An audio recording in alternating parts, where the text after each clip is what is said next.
last week, I said that we looked at Joseph's life, and we said, God's favor often comes or is released during times of uncertainty. Okay, Jay, go. I'll just use this. Today we're going to see that God is not done yet. We will see perhaps the greatest favor that God shows on Joseph. The means by which this favor is realized is through dreams. More specifically, it's through the interpretation of dreams, or interpreting of dreams. We're going to look at two cases today where Joseph has the ability or the gift of interpreting dreams. First case is going to be while he's in prison. A couple people are sent down, and they have a dream. The second time is going to be actually him standing in front of Pharaoh, interpreting Pharaoh's dreams.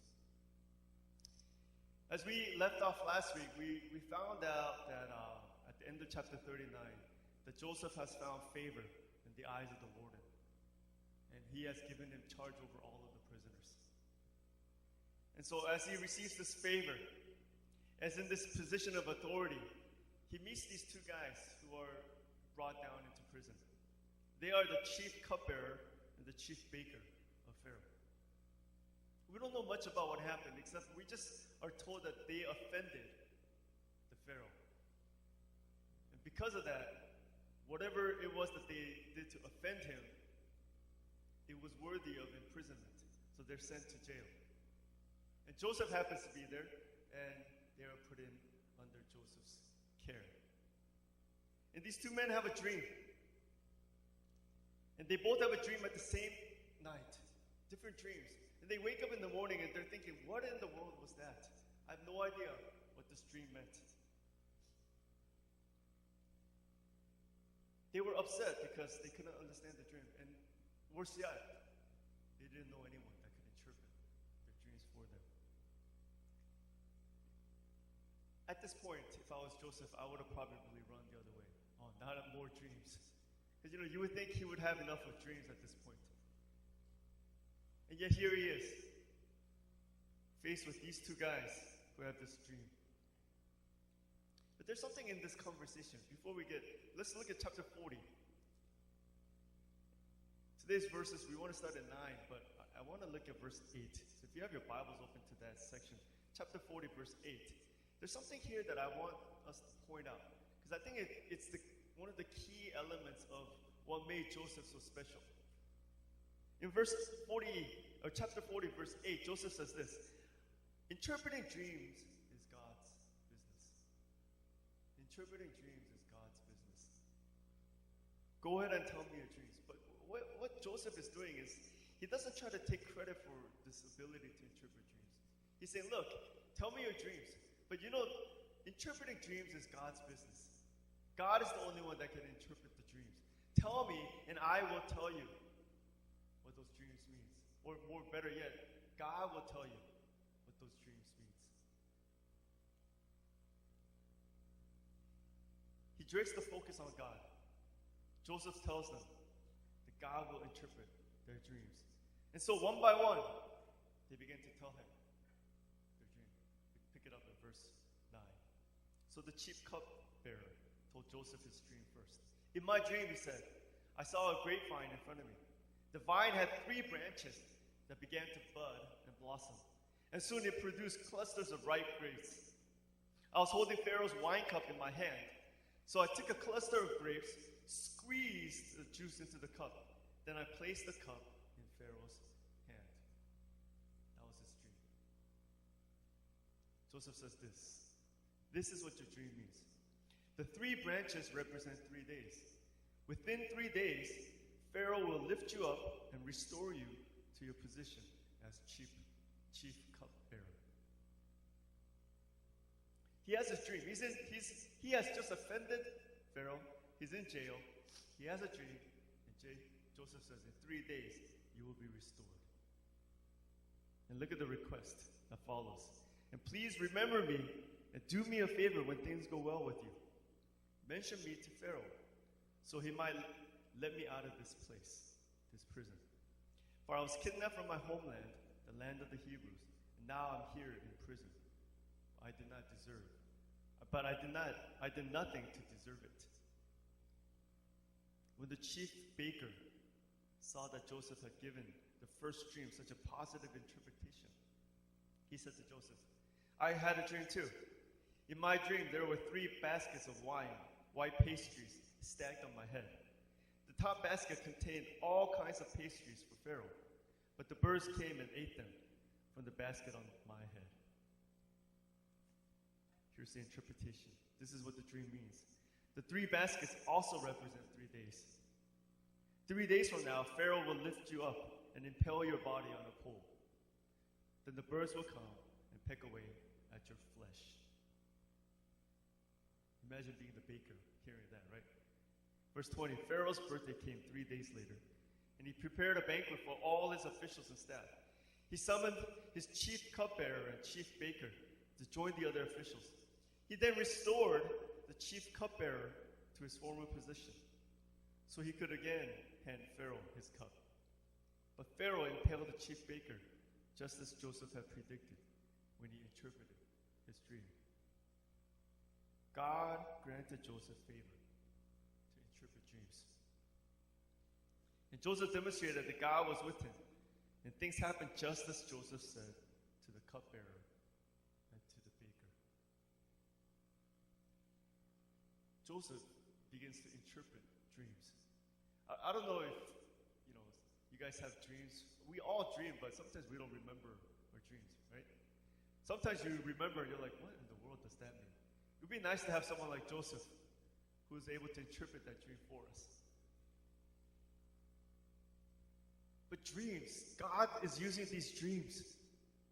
Dreams is kind of what got Joseph in trouble. And now here he is, interpreting the dreams of these 2 men. But Joseph's day of justice will have to wait. Because as we continue the story, the cupbearer, he becomes careless. In fact, he forgets Joseph. Joseph says to him, verse 14, hey, remember, when all goes well with you, remember, mention me to Pharaoh so that I can get out of this place. Tell him there is a Jew in prison for a crime he didn't commit. Tell him that I have been here suffering and I did nothing wrong. Please mention me. Please mention my situation to Pharaoh so that I can get out of this place. He saw this as an opportunity to get out, a message that he can send to Pharaoh. And we know why he told the cupbearer, not the baker, right? Baker would have been dead. He would not be able to deliver that message. So that's what he tells the cupbearer. Get me out of here. But in verse 23 of chapter 40, Pharaoh's chief cupbearer, however, forgot all about Joseph, never giving him another thought. I imagine he was so excited. Maybe even shocked that he is restored to his position of being the cupbearer. Meaning, it was his job to taste the food, taste the drink, make sure it wasn't contaminated or poisoned before he handed it to the king. I guess there's still a position like that in modern day, right? Among presidents, I would think there's somebody that would always make sure the food is okay before the president eats the food. We would think such a position still exists. So he's restored to his position, his former position. He's just excited. And at the same time, he's seeing the baker get basically executed. He'd rather just close his mouth because he has found favor from Pharaoh once again. So Joseph has to wait a little longer. How long did he wait? Look at chapter 41, verse 1. Two full years has passed. And now it's Pharaoh who has a dream. Pharaoh dreamed that he was standing on the bank of the Nile River. In this dream, he saw 7 fat, healthy cows come up out of the river and begin hazing in the marsh grass. Then he saw 7 more cows come up behind them from the Nile. But these were scrawny and thin. These cows stood beside the fat cows on the riverbank. Then the scrawny, thin cows ate the 7 healthy fat cows. At this point in the dream, Pharaoh woke up. But he fell asleep again and had a second dream. This time he saw 7 heads of grain, plump and beautiful, growing on a single stalk. Then 7 more heads of grain appeared, but these were shriveled and withered by the east wind. And these thin heads swallowed up the 7 plump, well-formed heads. Then Pharaoh woke up again and realized it was a dream.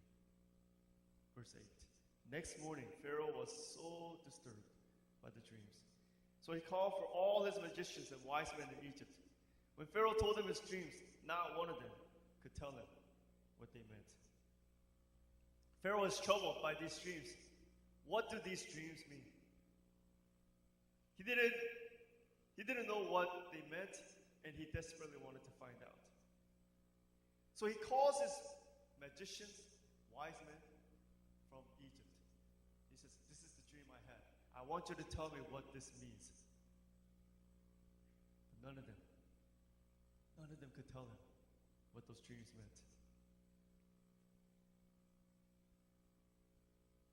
He desperately wants to know the meaning of the dreams, but he cannot find anyone to help him.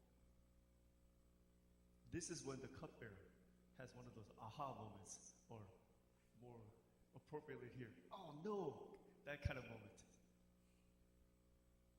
And he says in verse 9, finally, the king's chief cupbearer spoke up. Today, I have been reminded of my failure, he told Pharaoh. Some time ago, you were angry with the chief baker and me, and you imprisoned us in the palace of the captain of the guard. One night, the chief baker and I each had a dream, and each dream had its own meaning. There was a young Hebrew man with us in the prison, who was a slave of the captain of the guard. We told him our dreams, and he told us what each of our dreams meant. And everything happened just as he had predicted. I was restored to my position as cupbearer, and the chief baker was executed and impaled on a pole. When Pharaoh hears this, he doesn't waste any time. He quickly summons Joseph from prison. He doesn't ask any questions. He's like, there was somebody that interpreted your dreams. Nobody in my service can interpret dreams. Go at once and get him and bring him to me. Joseph is cleaned up. He's been in jail for at least 2 years. He's cleaned up, he's shaven. And basically he makes himself, presentable to the king or to Pharaoh. Joseph is brought before Pharaoh. And basically Pharaoh says, I heard that you can interpret dreams. And Joseph responds in verse 16. It is beyond my power to do this. But God can tell you what it means and set you at ease. Once again, we see Joseph is taking the focus off of himself and putting it on God where it belongs. He's saying, it's not by my own abilities, but it's through God who is able to interpret your dreams. And better yet, he will set you at ease. So we see Joseph begin to interpret this dream. Verse 25. Joseph responded, both of Pharaoh's dreams mean the same thing. God is telling Pharaoh in advance what he is about to do. The 7 healthy cows and the 7 healthy heads of grain both represent 7 years of prosperity. The 7 thin, scrawny cows that came up later and the 7 thin heads of grain withered by the east wind represent 7 years of famine. This will happen just as I have described it, for God has revealed to Pharaoh in advance what he is about to do. The next 7 years will be a period of great prosperity throughout the land of Egypt. But afterward, there will be 7 years of famine so great that all the prosperity will be forgotten in Egypt. Famine will destroy the land. This famine will be so severe that even the memory of the good years will be erased. As for having 2 similar dreams, it means that these events have been decreed by God, and he will soon make them happen. Pharaoh's dream is connected to the dream that Joseph had back at home. just doesn't understand it. He doesn't see that connection just yet. If you recall the dreams that he had at home, what happened? Like him and his brothers are in the field, grains, right? His grains kind of stands up, the others kind of 11 grains come and bow down. He has another dream where even the stars and the moon, the sun and the moon and the 11 stars bow down to him. That is a connection to this dream. What God is about to do is bring this severe famine across all the land. And he is providing a warning to Pharaoh about what is to come. Through the dreams and through Joseph's interpretation, Pharaoh has been warned. So this is what Joseph says, verse 33. Therefore, Pharaoh shall find an intelligent and wise man, put him in charge of the entire land of Egypt. Then Pharaoh shall appoint supervisors over the land, and let them collect 1/5 of all the crops during the 7 good years. Have them gather all the food produced in the good years that are just ahead and bring it to Pharaoh's storehouses. Store it away and guard it so there will be food in the cities. That way there will be enough to eat when the 7 years of famine come to the land of Egypt. Otherwise, this famine will destroy the land. So basically he's saying, look, a couple things. One, put someone in charge. Number 2, collect 1/5. Make it a requirement. It becomes a tax in some way. Make it a requirement that 1/5 of all that is produced in the land be turned in to Pharaoh. During the years of harvest, bountiful harvest, gather as much as you can. Store it away and guard it. Because the 7 years that will come, the 7 years of famine that will follow, will be so severe that people will literally forget about the 7 good years that preceded it. This famine is going to be devastating. Remember, this is part of God's plan. We have the luxury of looking back and reading the story. We know that this was part of God's plan to bring Jacob and the family to Egypt. Because they will come and they will bow down before Joseph, just as his dreams predicted years ago. At the beginning of this series, we set out to answer the question, how did the Israelites end up in Egypt? Everything we've looked at the past 3 weeks are part of this story that will ultimately answer that question. Through the dreams, God is preparing Jacob and his family for a move to Egypt. God uses famine to bring them to Egypt. And God has placed Joseph in prison at that moment to meet the cupbearer so that he can mention it to Pharaoh, so he can be elevated, interpret Pharaoh's dream. This is an intricate plan. God's favor is released upon Joseph in an incredible way. In chapter 41. Verse 37 says this, the plan seemed good to Pharaoh and to all his officials. Verse 38. So Pharaoh asked them, can we find anyone like this man, one in whom is the Spirit of God? Then Pharaoh said to Joseph, since God has made all this known to you, there is no one so discerning and wise as you. You shall be in charge of my palace, and all my people are to submit to your orders. Only with respect to the throne will I be greater than you. This is an incredible honor, incredible favor. Joseph becomes the second most powerful person in Egypt. One moment he's in prison, rotting away. And the next, he's being elevated to a position of power and authority. You can't get any higher than that without being Pharaoh. He's saying, everything I have, it's under your authority. There's a pattern here. The warden did the same thing, didn't he? He said, everything I have, it's yours. All the power is yours. Every responsibility is yours. So the warden says, we're told the warden didn't worry about anything. Potiphar, Same thing. He entrusted Joseph care over everything in his household. He didn't worry about anything. Pharaoh, he entrusted Joseph over everything.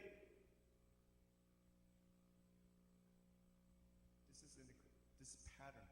Each time the position is elevated.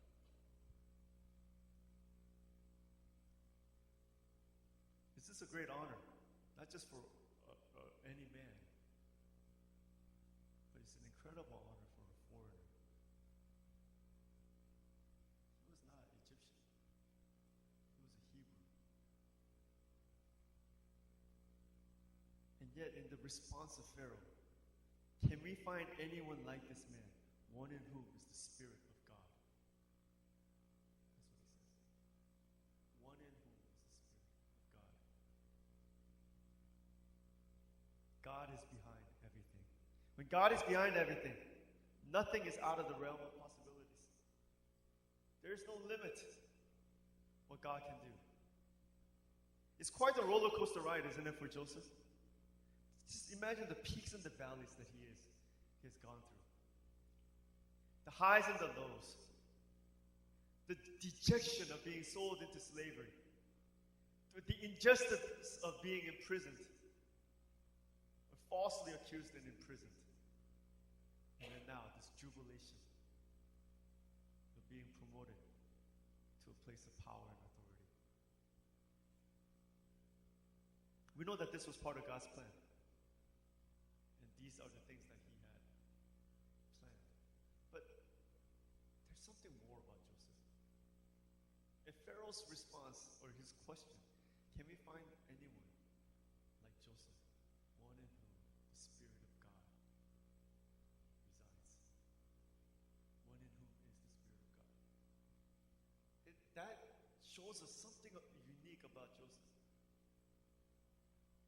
We cannot ignore Joseph's faith. He recognized that God was behind everything. He knew that God was in control. Joseph simply focused on what he could control. His faith, his attitude, his actions. You see, I think he understood, I cannot control my brother selling me. I cannot control me being in Potiphar's house and his wife coming on to me. I cannot control the circumstances that led me to be imprisoned. I can't control any of those things. The only thing I can control is my relationship with God, my faith in God, my love for God, my attitude and my actions. He didn't worry about anything that was outside of his control. He didn't let those worries control him and affect him.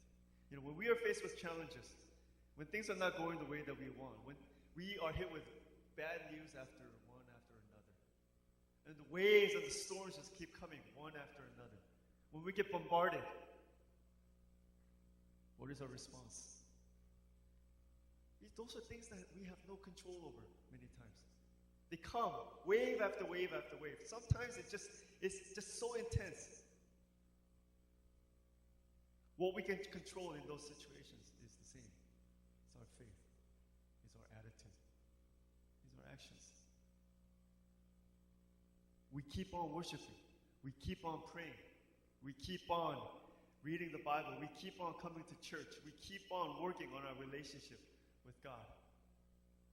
But too often, when we get hit with the waves, what happens? We stop everything. That's the major difference that I see between Joseph and us. Now, I don't think any of us have been sold to slavery by our siblings. I don't think any of us have ever been imprisoned, falsely accused. People may have accused you of doing something, but you didn't end up in prison. But we do face trials and we do face many challenges in our lives. How did Joseph persevere? He said, you know what, those are things I cannot control. But what I can control, what I will not allow to affect me is my faith, my attitude, and my actions. Joseph maintained his faith and trusted God, even through some of the most difficult times that anyone can face. Let us work daily on the things that we can control. You know, I think I worry about things that are outside of my control many times. And I just waste too much energy. And worrying about those things has an indirect effect on my relationship with God. Because usually what happens is we stop doing things. No. What happens? I'm going to stop praying. I'm going to stop reading the Bible. I'm going to stop going to church. I don't feel like worshiping. Do you get the sense that Joseph continued to do those things day in and day out? That when people saw him, they're like, wait a minute. Your demeanor and your actions and your attitude and your devotion to God has remained the same no matter what has happened upon your life. Let us work daily on the things we can control, which is our faith, our attitude, and our actions. And let's leave the rest